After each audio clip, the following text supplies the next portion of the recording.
তোমার সাথে আমার জরুরি কিছু কথা আছে। তাই বাবা হিসেবে আজকে তোকে একটা অনুরোধ করতে চাই।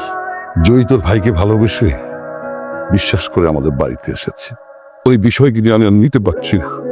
তুই ওকে বিয়ে করবি? কি বলছে এইসব? বাবা উনি আমার ভাইয়ের ওয়াইফ, এটা তো কখনোই চেঞ্জ হবে না। আমার মাথা থেকে এটা কখনো সরবে না, এটা ইম্পসিবল। সরি বাবা।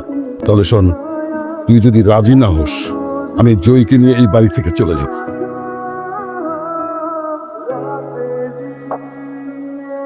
আমি আপনার কাছে কখনো ওয়াইফের মতো আবদার করব না। আপনি আপনার লাইফ যেভাবে ইচ্ছে সেভাবে সাজাতে পারেন। আপনার যা ইচ্ছা আপনি তাই করতে পারেন। আমি একটা মেয়েকে অনেক ভালোবাসি রমি। আমার যে কি করা উচিত এটাই বুঝতে পারছি না।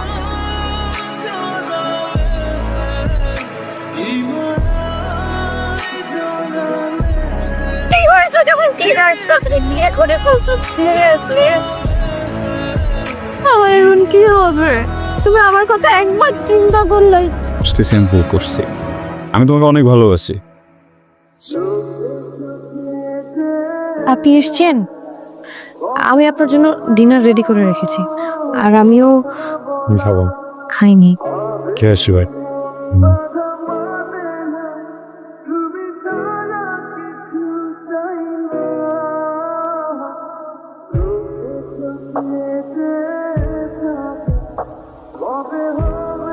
আমি একটু বেরোচ্ছি।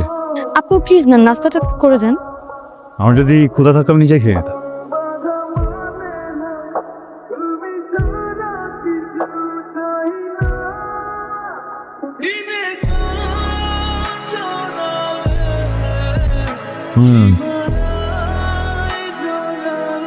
চা পরোটা।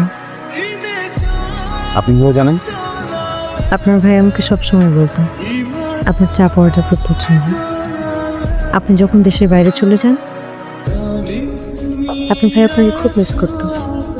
তুমি আর ওই মেয়েটা একই সাথে থাকো? কোন মেয়েটা? তোমার এক্স ভাবি, প্রেজেন্ট ওয়াইফ। একসাথে থাকি না, এক রুমে থাকি। দেখো আমাদের আসলে এক রুমে থাকারও প্ল্যান ছিল না। আমি রাতে রুম থেকে বেরোলেই বাবা অনেক কোয়েশ্চেন করে বসে। আচ্ছা আমি বুঝতেছি না ও চলে যাচ্ছে না কেন বাপের বাড়িতে?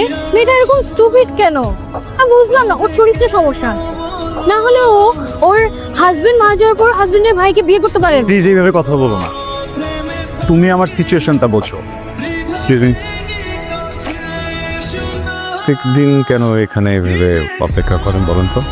আপনার মতো খেয়ে দিয়ে শুয়ে পড়লেই তো হয়। কি শুরু করেছো তুমি? এটা কোনো কথা? এটা কোনো সিস্টেম?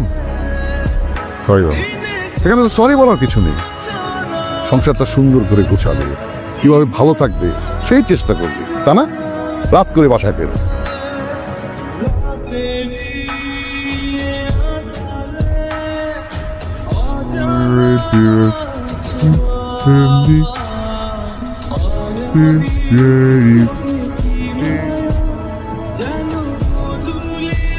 আপনি আজকে বাইরে থেকে খেয়ে আসেন? খাবো কি যাবে? এমন ঝগড়া লাগছে স্বামীর সাথে? তোমার সাথে আপনার বাজে কথা। আমাকে নিয়ে আজকে কথা বলে এই জন্য আপনি ঝগড়া করেছেন? আপনি নিয়ে কেন বাজে কথা বলবে? মানে আপনি আপনার খারাপ লেগেছে? খারাপ লাগবে না? মানে দেখো ফ্যামিলির কাউকে নিয়ে কেউ কোনো বাজে কথা বললে তো আমার খারাপ লাগবেই। তুমি কি কিছু ভেবেছো? কি ব্যাপারে? অনেকদিন তো বিদেশে থেকেছো, এবার তো সংসার হয়েছে, দেশে একটা কিছু করার প্ল্যান করো। আর কালকের জন্য আমি সরি। সামির, তুমি কেন?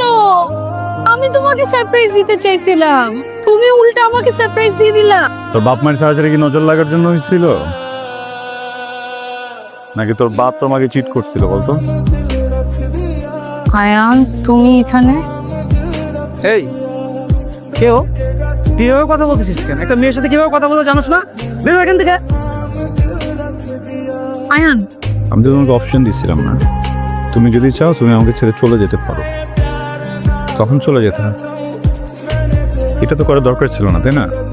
এখন যদি তুমি তোমার ওয়াইফকে ডিভোর্স দিয়েও আমার কাছে চলে আসো, আমি তারপরও তোমার সাথে যাব না, কারণ আমার সেই বিশ্বাসটা তোমার উপর থেকে চলে গেছে। এটা সম্ভব না।